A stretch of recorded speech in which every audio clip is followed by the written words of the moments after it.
In the process of working on your dreams, you are going to incur a lot of disappointment, a lot of failure, a lot of pain, a lot of setbacks, a lot of defeats. But in the process of doing that, you will discover some things about yourself that you don't know right now. What you will realize is that you have greatness within you. What you'll realize is that you're more powerful than you can ever begin to imagine. What you will realize is that you're greater than your circumstances, that you don't have to go through life being a victim.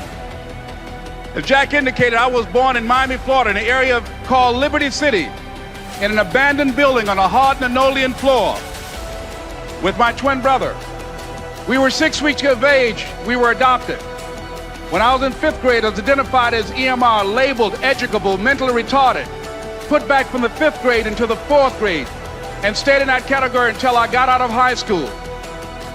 I don't have any college training, but I met a high school teacher who one day changed my life. I was waiting on another student, and when he came in, he said to me, "Young man, go to the board and write what I'm about to tell you." And I said, I can't do that, sir. He said, "Why not?" I said, "I'm not one of your students." He said, "It doesn't matter, follow my directions now." I said, "I can't do that, sir." He said, "Why not?"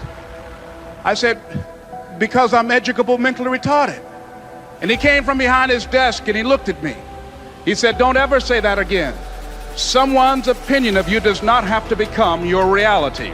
I'm saying this is a time more than ever that you want to begin to inoculate yourself with positive words, coming to conventions, showing up on meetings, being on the calls, to make yourself unstoppable, to get out of your mind the polluting negative thoughts that's causing most people to go through life being stuck because they're volunteer victims. Somebody said that many people die at age 25 and don't get buried until they're 65 because they got so much garbage in their minds. You are here because you've got a clear vision of what you want and where you're going. Give yourselves a round of applause. Don't worry if they don't get it. Don't try and convince people to do this business.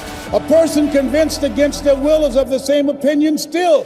You are not like everybody else. You can walk outside and find pigeons, but if you're looking for eagles, it's going to take you a minute. You are different. It's lonely at the top. How many of you know it's lonely at the top? Raise your hands. It's lonely at the top, but you eat better. That's what I'm talking about. You're different.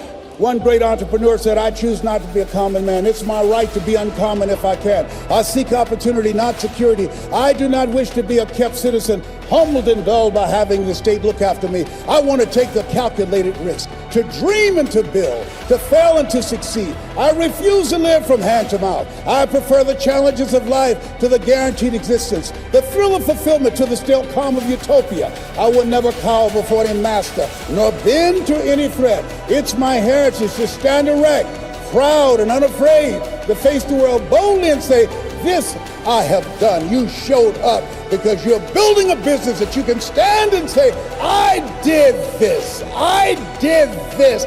This is my dream." Give yourselves a round of applause. Yes, yes, yes. It's hard changing your life. It was hard when just over 3 years ago, in the Penobscot building in Detroit, Michigan, where I was operating my business, and I fell on some hard times, and I was sleeping in my office. It was hard coming into the lobby, and the security said, "Excuse me, Mr. Brown, can we see you for a moment?" And I said, "Yes," and I walked up to the counter, and he gave me an envelope. And he said, "Would you mind reading it here?" And I opened the envelope, and the envelope was from management that said, "This is an office tower. It's not a hotel. Please do not sleep in your office." And I said, "Excuse me, sir." I said, "I just work long hours in creating my business. I'm an entrepreneur. And right now things are bad for me, but they're not going to be this way always. And I just asked for the opportunity to continue to operate like I'm doing. I'm not trying to make this my home." And it was hard coming through the lobby. And sometimes they would laugh. There's a guy talking about becoming successful. And look at it. He's bathing in the bathroom upstairs on the 21st floor. He sleeps on the floor. Him and two other dreamers up there. Look at him. It was hard, ladies and gentlemen, coming to speak to people. And I was facing financial difficulties in my own life. I was behind on my bills and my dreams, and I'm saying to them, you can live your dream. It was hard, ladies and gentlemen. It was very difficult to pick myself up each day believing that I could do it. There were times that I doubted myself. I said, God, why is this happening to me? I'm just trying to take care of my children and my mother. I'm not trying to steal or rob from anybody. Why did this have to happen to me? It was very hard. And here's what I want to say to you. For those of you that have experienced some hardships, don't give up on your dream. No one could have convinced me by holding on, by continuing to push forward, by continuing to run toward my dream, that one day I would have my own talk show. It's a long shot, ladies and gentlemen, from Liberty City, an abandoned building on a floor, never knowing my mother or father. It's a long shot. Being here with you today in this dome in Atlanta, it's a long shot. No college training, labeled educable, mentally retarded, but I kept running toward my dream. Don't stop running toward your dream. Here's what I discovered that happens to you in life, that you will go through things, and while you're going through them, you can't understand why it's happening to you. But after you go through it, and you get back and you look at it and you say, oh, now I understand why I needed that lesson. Have you ever happened to you? Raise your hand. Has it ever happened to you that I couldn't understand it then, but after I got through it, then I saw that was preparing me for bigger and better things. That as you go through the challenges of life and you look at it and embrace whatever comes to you, don't run from it. Step toward it. Don't try and duck it like most people do. See, most people want it easy. See, easy come, easy what? Easy go. See, but when you go at what you're going to deal with and you deal with the difficulties of it, when you handle those hard things close at hand, making those hard decisions right now that you don't want to make, learning those things that you don't like to do, but you know that in order for you to get where you want to go, this is one of the hoops that you have to flip through. And I'm saying to you, whatever you got to do, do it, because if you don't, life is going to whoop you until you surrender and say, okay, all right, I cooperate, okay, I learned, okay. It had to wear me out a long time. So if it's hard, then do it hard. You're going to focus to develop your skills. The guy was the new owner of a baseball team that was in the basement of the league when he took it over. He went to the picture and he said, what is your best throw? He said, well, I got a good curveball and I've got a good fastball. And he went on talking about his different throws. He said, but tell me this, what is your best throw? He thought for a moment. He said, I've got a good fastball. He said, that's all I want you to work on.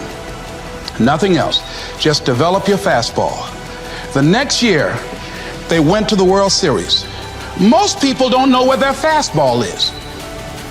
Most people go through life never discovering what their talents are. Most people never develop their talents.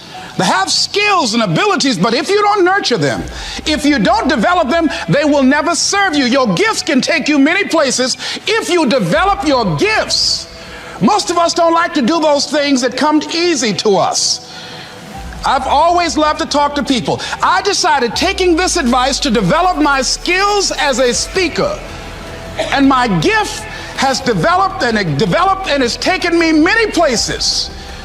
You have something that you brought to the universe, and that if you decide that my life deserves my developing this, what I do well, and becoming the best at it, and mastering myself, and seeing what I have within me, if you decide to drop your buckets where you are and develop your gifts, I grant you, you'll never ever be without. I grant you that your gifts will take you places that will literally amaze you. I grant you that if you begin to work to develop your gifts, you'll develop a strong sense of happiness. You'll get a larger vision of yourself, because part of beginning to get a larger vision of yourself, all of us need some area of our lives where we can have a feeling of competence. That people know when they think about this area, that's something you do. That you eat and sleep that. And that you do that. You do that. And people know it. And you know it. So you've got to work on it.